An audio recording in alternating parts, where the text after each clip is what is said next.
What's up YouTube, your old school expert here, and today I'm doing a very special video. I'm showing you guys the greatest sealed first edition Yu-Gi-Oh! Box, pack, starter deck collection you've ever seen, and I'll briefly discuss as I go through it the evolution of the game.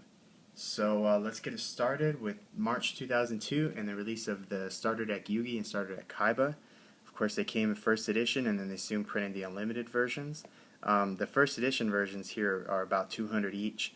The unlimited versions are still expensive. They're around anywhere from 50 to 70.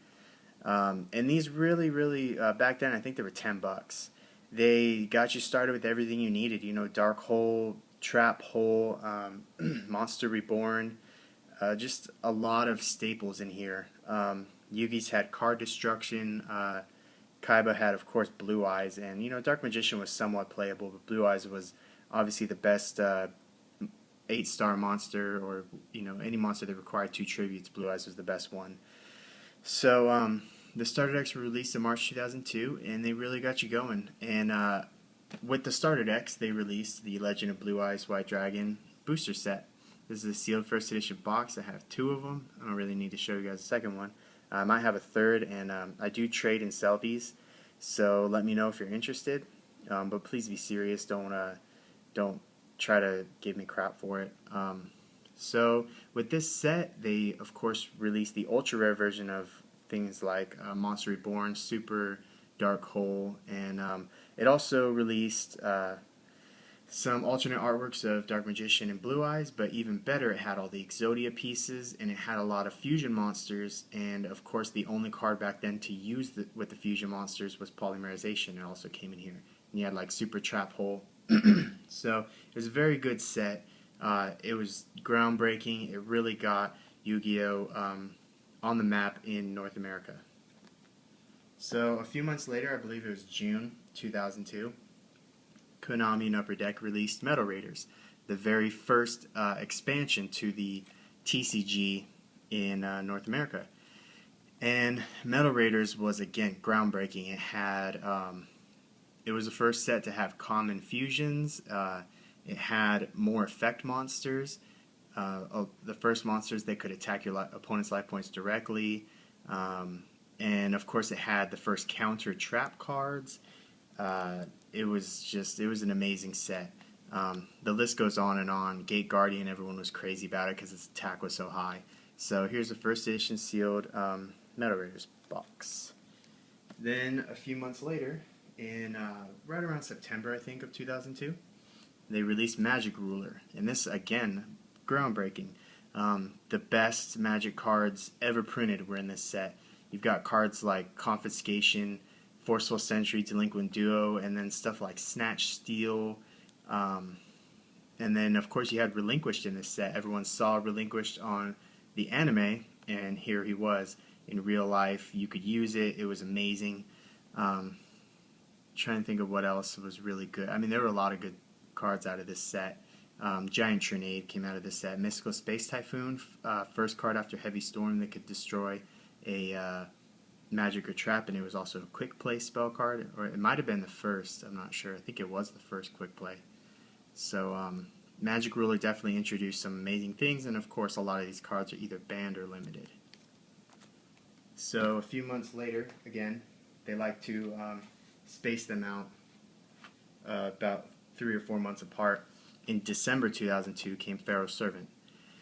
Pharaohs Servant was an outstanding set. It introduced Jinzo, which everyone was crazy about, but even more importantly, what most people don't realize, especially people who didn't play back then, was Imperial Order. That's got to be one of the top 5 most powerful cards ever released. It should be on the ban list pretty much forever until people stop using spell cards, because it just shut them down, and then you have the option to burn it whenever you want and stop paying life points. So it introduced, you know, the Magic Negator in Imperial Order, the Trap Negator Jinzo, sorry, Jinzer, and it also introduced Premature Burial, Call the Haunted. Until then, Monster Reborn was the only thing that got monsters back from the grave. So it introduced those, Fiend Mega Cyber, lots of strategic cards. Actually, a big one was Backup Soldier, a super rare out of here. It was the first time you could use Exodia if you lost an Exodia piece of the graveyard, got discarded or whatever. Backup soldier could bring back the normal monsters. So it couldn't bring back the head, but it could bring back the rest. Then in, I want to say, April 2003 was the release of Labyrinth of Nightmare. So here's a first ed Labyrinth of Nightmare box. Labyrinth of Nightmare introduced some pretty decent stuff. It was the first 4-star normal monster in Gemini Elf. It was a secret rare. Also, Magic Cylinder was a big deal because there was no other trap card like that. It introduced a lot of good traps, really. Torrential Tribute, and then there was Card of Safe Return, which really wasn't used at the time, but got abused later on and sent straight to the ban list where it belongs. So, pretty good set. I really enjoyed this set. It was really fun trying to get Gemini Elf because that card just absolutely dominated everything. Then in, I want to say, sometime, I don't remember. I know I could look it up, but I don't feel like it. Sometime in the summer of 2003 was Legacy of Darkness. And this set, way more groundbreaking than Labyrinth of Nightmare because it introduced stuff like Fiber Jar. Like, really? Are you kidding me? That card was insane. If you've never played in the era of Fiber Jar, you're lucky because that card was a pain in the ass. You'd set up your field, you got 2-3 back row, you got a couple monsters on the field, you got 2 cards in your hand, your opponent top decks fucking Fiber Jar, sets that shit, and you don't have Raigeki or Nobleman of Crossout, you're done. Like, that just resets the game and everything but life points. So it can be, that card was a hazard. I'm glad it's on the ban list, although I did sometimes enjoy using it myself. So here's the first edition Legacy of Darkness box. It also introduced lots of good effect monsters, lots of support for warriors and fiends. Dark Ruler Hades, or Hades, however you say it, was in this set. Creature swap, lots of good stuff in this set. It was very innovative. After Legacy of Darkness came a set that was way ahead of its time. Was Veronik Guardian. Veronik Guardian, here's the first set, Veronik Guardian box. This set was, like I said, the cards, when I was pulling them, I was like, what is this crap? Like, all the cards, they had crazy effects. There were almost no normal monsters. Everything was an effect monster.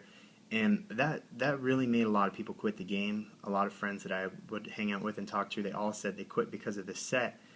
I didn't. I stayed with it, and I learned to love it. It introduced Book of Moon.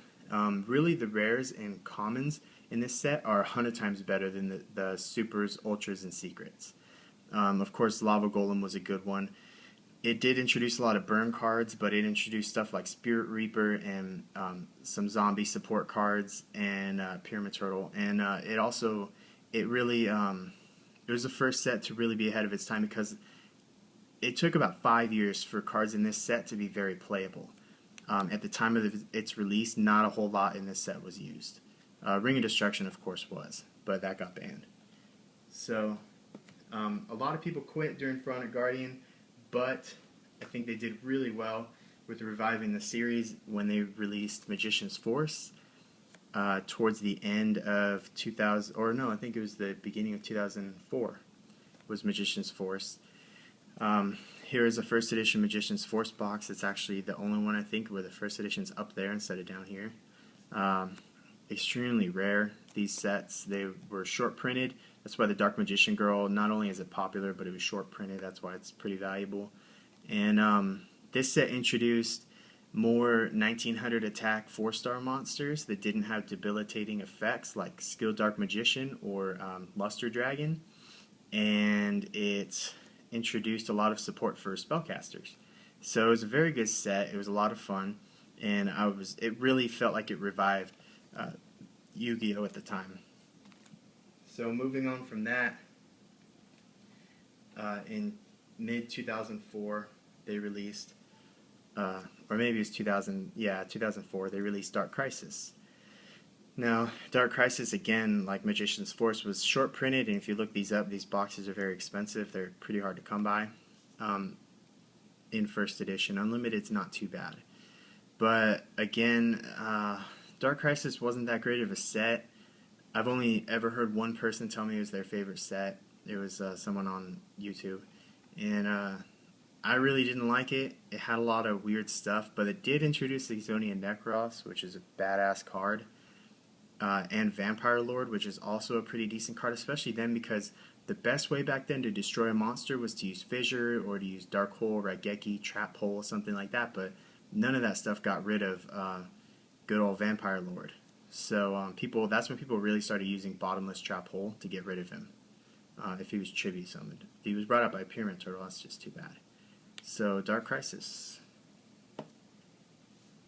And then, one of the greatest sets ever, and one of the sets that inspired the ban list, is Invasion of Chaos. I finally got a first edition Invasion of Chaos box, and it's in beautiful shape. Very glad I got it. This has to be the holy grail of Yu-Gi-Oh boxes. I thought LOB would be, but this is so rare. They are so hard to come by. It took me over a year to find one, and I paid a lot for it, but I'm just glad I have it. So Invasion of Chaos, it introduced, of course, the Chaos monsters, Black Luster Soldier, Envoy, and Chaos Emperor Dragon, and those cards were really, everybody used it. It turned from people using different versions of Beatdown or Zombies or something like that to everybody using Chaos. Everyone used it. Of course, people started using a lot of Magician of Faith and even Thunder Neon from Legacy of Darkness because you could build a Chaos deck around it because it was a light monster. So Invasion of Chaos also had Dimension Fusion and some other pretty decent cards. Of course, Dark Magician of Chaos was outstanding. He shouldn't be banned. He should be at 1. So there it is, Invasion of Chaos. Really glad I picked this up. And the last box in my collection, because I only collect the first 11 sets, because to me that is the original Yu-Gi-Oh series, is Ancient Sanctuary. This set pretty much sucked. It had, Enemy Controller was good. Curse of Anubis, or End of Anubis, sorry. The End of Anubis is somewhat decent. When it came out, it wasn't very useful. Today, it's alright. There really wasn't much else in this set. Dark Magic Attack was cool, so was Burst Stream of Destruction, but they're just cool, they're not that usable. So, I guess Burst Stream because some people can build Blue Eyes decks, but back then you really couldn't. So this set really didn't have much in it, and it was a big disappointment. And then they moved on to Soul the Duelist, and they changed the fact they took out Secret Rares for all the way up to Strike of Neos, I believe. So, that is it. Ancient Sanctuary is the last one in my collection. So that is definitely the greatest old school Yu-Gi-Oh! Sealed box collection. They're all first edition. And then, real quick, I know you guys have seen most of these, but I added a couple since then.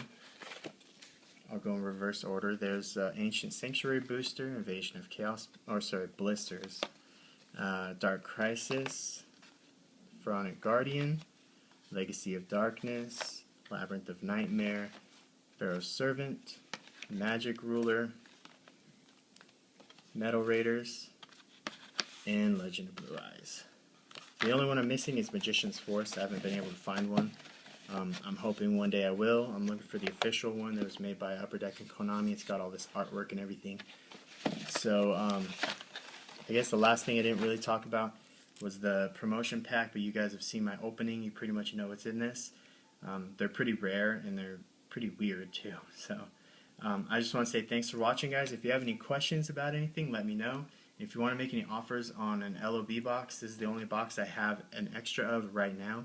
But later on, check back with me because I'm always getting more. So, thanks for watching, and make sure you subscribe.